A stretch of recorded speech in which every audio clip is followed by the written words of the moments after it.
It's a little bit after 7. Mark and I are going to be reading through the 24th chapter of Exodus tonight. We inadvertently missed chapter 20. It was pointed out to me by Michael Orr today. I don't know how we missed that. We'll have to probably double back and get that another time. The 24th chapter of Exodus is the accounts of Moses continuing to meet with God on Mount Sinai. And so I'm going to turn this over to Mark and have him read it for you, and then I'll have some comments to make about it after he reads it. Again, this is the 24th chapter of Exodus.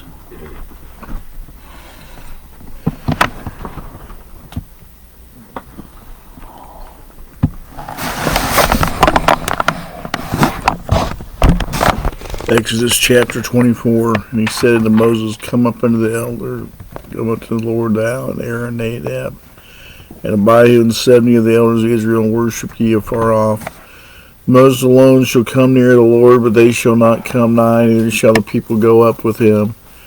Moses came and told the people all the words of the Lord. All the judges on the people answered with one voice, and said, All the words which the Lord hath said will we do. Moses wrote all the words of the Lord, and rose up early in the morning, and built an altar on the hill, 12 pillars according to 12 tribes of Israel. And he sent young men of the children of Israel, which offered burnt offerings and sacrificed peace offerings of oxen unto the Lord. And Moses took half the blood, put it in the basins, and half the blood he sprinkled on the altar. He took the book of the covenant and read in the audience of the people when they said, All that the Lord has said will we do, and be obedient. Moses took the blood and sprinkled it on the people, and said, Behold the blood of the covenant which the Lord hath made with you concerning all these words. Then went up Moses and Aaron, Nadab, and Abihu, and 70 of the elders of Israel, and they saw the God of Israel. There was under his feet, as it were, a paved work of sapphire stone, as it were the body of heaven in its clearness. Upon the nobles of the children of Israel he laid not his hand. Also they saw God, and did eat and drink. The Lord said to Moses, Come up to me into the mount, and be there, and I will give thee tables of stone, and the law and commandments which I have written, that thou mayest teach them. Moses rose up, and his minister Joshua, and Moses went up into the mount of God, and said unto the elders, Tarry ye here for us until we come again unto you. And behold, Aaron and Hur are with you, if any man have any matters to do, let him come unto them. Moses went up into the mountain, and the cloud covered the mountain. The glory of the Lord abode upon Mount Sinai, and the cloud covered it 6 days. The 7th day he called on Moses out of the midst of the cloud, and the sign of the glory of the Lord was like devouring fire on top of the mount. In the eyes of the children of Israel, and Moses went into the midst of the cloud, and gathered him up into the mount. And Moses was on the mount 40 days and 40 nights. Thank you, Mark. Well,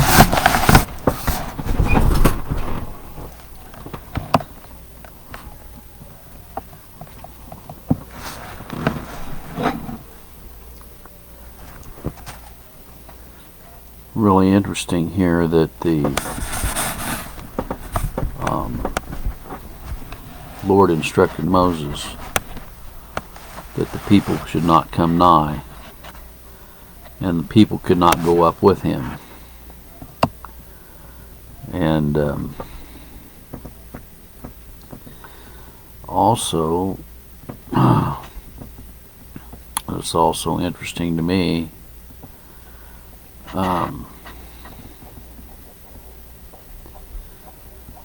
that God had given the law to Moses before, but now we're going to have these 3 tables of stone that he's going to put the commandments on.